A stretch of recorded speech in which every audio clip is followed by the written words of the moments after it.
And they had a young man that came after the show, and he said, hey, I really appreciate some of the stuff you talk about on the podcast when you get into like just talking about what you're feeling and stuff. My father was real old when I was born. You guys know that. My dad was born in 1910.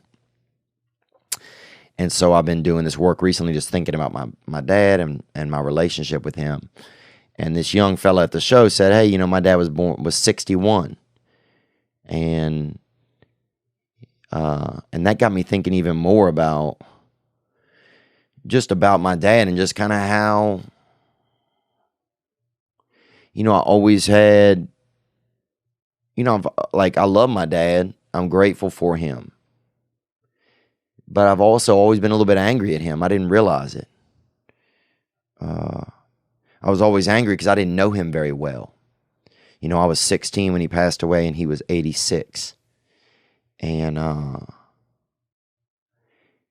was angry because I didn't know him, because he didn't know me. I kind of always... And then I realized that I really kind of judged my father. Like, I didn't realize, I always thought that one of the reasons we didn't know each other very well was because of the age gap. But I really started to think back more on it, and one of the reasons also we didn't know each other very well was because I really judged him. I really judged him for being so old. Other kids would make fun of him, and then I kind of made fun of him.